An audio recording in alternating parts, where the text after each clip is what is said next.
Hello guys, welcome back on your YouTube channel on crypto Z. तो आज की इस वीडियो में हम जानेंगे सोलाना के बारे में और ये सीखेंगे कि इसके पीछे की जो टेक्नोलॉजी है वो कैसे काम करती है। इसकी हिस्ट्री के बारे में भी जानेंगे। तो चलिए बिना किसी देरी के हम इस वीडियो को शुरू करते हैं। सो गाइस, पहले हम जान लेते हैं आखिर इसकी ज़रूरत हमें क्यों पड़ती है। सोलाना की जो हमें ज़रूरत है वो क्यों पड़ती है और ये क्या प्रॉब्लम ऐसी सॉल्व करता है जिससे कि इसका इतना क्रेज़ है और इसका इतना ह्यूज इकोसिस्टम है। तो गाइस, बात है जब बिटकॉइन लॉन्च हुआ था, तो bitcoin as a currency launch हुआ था कि मतलब आप क्रॉस बॉर्डर पेमेंट कर सको एक कंट्री से दूसरे कंट्री, बिना किसी बैंक के। पर उस पे दिक्कत ये थी कि उस हिसाब से तो उस टाइम के हिसाब से वो ठीक था, पर उसके बाद आज के टाइम के हिसाब से अगर देखा जाए तो उसका जो मॉडल है बहुत पुराना हो चुका है। क्योंकि बिटकॉइन जो ट्रांज़ैक्शन प्रोसेस करता है, वो करता है 7 ट्रांज़ैक्शन पर सेकंड, 7 ट्रांज़ैक्शन पर सेकंड। वहीं अगर इथेरियम को देखा जाए जो कि बिटकॉइन के बाद आया था, तो उसने ये प्रॉब्लम आइडेंटिफाई करी और इसको सॉल्व करने की कोशिश करी। तो इथेरियम जो ट्रांजैक्शन पर सेकंड करता है वो है करीब 30 ट्रांजैक्शन पर सेकंड जब वो आया था। प्लस इसमें भी एक फॉल्ट था। वो फॉल्ट ये था कि इथेरियम जो फीस होती थी बहुत ज़्यादा हाई होती थी।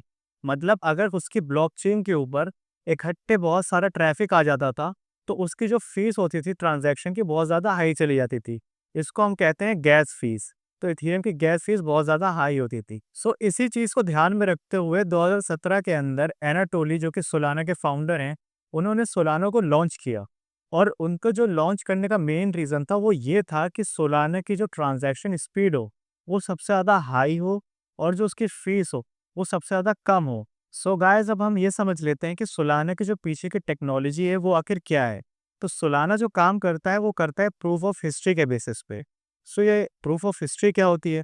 तो अगर हम इसको सिंपल वर्ड्स में कहें तो मान लो कि आपके पास एक डायरी है और उस डायरी में आप अपना जो भी काम करते हो उसको लिखते हो और उसके साथ-साथ आप अपना टाइम भी लिखते हो।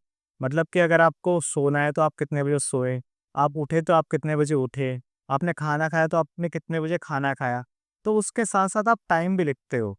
सो एग्ज़ैक्टली यही सोलाना करता है, जहाँ पे कंप्यूटर के क्रिप्टोग्राफिक फंक्शन यूज़ करके वो हर इवेंट का एक टाइम स्टैम्प बनाता है, जिसको कोई चेंज या फेक नहीं कर सकता। मतलब हर ट्रांज़ैक्शन का ऑर्डर जो है वो टाइमिंग और उसकी जो टाइमिंग है वो 100% वेरिफाइड रहती है। इसी वजह से सोलाना को ट्रांज़ैक्शन प्रोसेस करने के लिए हर बार नोड से बात नहीं करनी पड़ती, जिसकी वजह से स्पीड बहुत तेज़ इसकी बढ़ जाती है। तो मैंने आपको बताया था कि जो सोलाना की टेक्नोलॉजी है वो प्रूफ ऑफ हिस्ट्री पे वर्क करती है। सो वो जो सिर्फ प्रूफ ऑफ हिस्ट्री यूज़ नहीं करती, वो प्रूफ ऑफ स्टेक को भी यूज़ करती है। प्रूफ ऑफ स्टेक को इसलिए इंटीग्रेट किया गया है सोलाना के साथ, क्योंकि अगर सिर्फ प्रूफ ऑफ हिस्ट्री यूज़ करते हो लोग तो उनका काम नहीं चलता। ट्रांज़ैक्शंस को वैलिडेट करना पड़ता है, उसके लिए सोलाना यूज़ करता है प्रूफ ऑफ स्टेक, जिसको हम पीओएस कहते हैं। जिसमें क्या होता है, वैलिडेटर्स जो होते हैं अपने टोकन्स स्टेक करते हैं और वोट करते हैं कि ट्रांज़ैक्शन सही है या नहीं। अगर कोई वैलिडेटर गलत काम करे तो उन उसका जो स्टेक है वो स्लैश हो जाता है। मतलब उसको पनिशमेंट मिलती है। एक तरह का तो पनिशमेंट सिस्टम है। यही 2 टेक्नोलॉजी सिर्फ सोलाना को ग्रेट नहीं बनाती हैं। इसके साथ-साथ सोलाना और भी कई सारी टेक्निक यूज़ करता है। उसमें से एक टेक्निक का नाम है प्रूफ ऑफ रेप्लिकेशन। इसमें क्या होता है कि जो आपका जो डेटा है वो मल्टीपल जगह सेव हो जाता है सोलाना के अंदर। इसको आप एक एग्ज़ाम्पल से समझो कि जैसे कि एक स्कूल है, वहाँ पे जो टीचर है उसके पास सिर्फ रजिस्टर उसका खुद का नहीं रहता है, बल्कि वो रजिस्टर की जो कॉपी होती है, वो बाकी टीचर्स में भी बढ़ जाती है। इससे क्या होता है कि अगर वो रजिस्टर है अगर खो जाता है उस टीचर से, तो जो बाकी की कॉपीज़ हैं, उसमें वो डेटा सिक्योर रहता है स्टूडेंट्स का, बच्चों का। तो इसीलिए प्रूफ ऑफ रेप्लिकेशन काम आता है सोलाना के अंदर। सो गाइस, अब हम जान लेते हैं सोलाना की स्पीड और परफॉर्मेंस कैसी है। सो इनका जो वाइट पेपर है, सोलाना वाला को जो वाइट पेपर है, उसके हिसाब से सोलाना का जो ट्रांजैक्शन पर सेकंड जिसको हम टीपीएस भी कहते हैं, वो है करीब 7,10,000 हैंडल कर सकता है 1 जीबीपीएस नेटवर्क के अंदर। कंपेयर करो अगर जो वीज़ा है, जो वीज़ा ब्रांड जो है, वीज़ा जो करता है वो करता है 65,000 ट्रांजैक्शन पर सेकंड।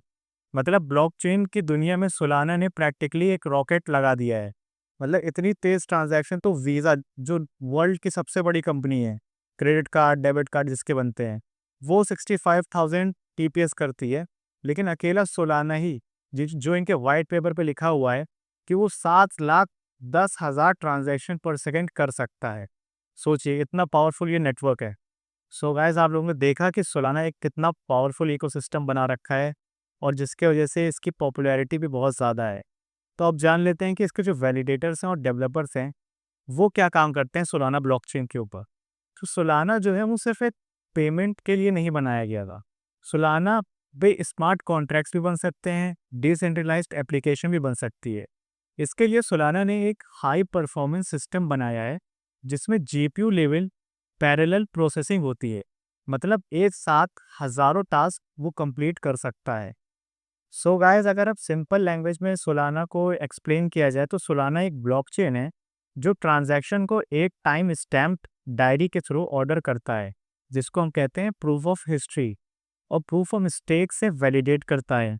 मल्टीपल कॉपीज मेंटेन करता है सिक्योरिटी के लिए, जो कि जिस टेक्निक को यूज़ करता है उसको कहते हैं प्रूफ ऑफ रेप्लिकेशन।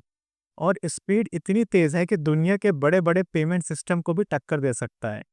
इसीलिए सोलाना को इथेरियम किलर भी कहा जाता है, क्योंकि वो इथेरियम की स्पीड और फीस प्रॉब्लम को सॉल्व करने की कोशिश करता है। सो गाइस आप मुझे ज़रूर बताइएगा कि आपको ये वीडियो कैसी लगी और आप इसको अपने दोस्तों के साथ, फ्रेंड्स के साथ शेयर करिएगा, लाइक करिएगा और कमेंट भी करिएगा इस वीडियो के ऊपर। ऐसी ही मैं और वीडियोज़ लाता रहूँगा अगर आपको इसमें सपोर्ट अच्छा मिला तो। तो चलिए तब तक के लिए क्रिप्टोदैज़ साइनिंग ऑफ।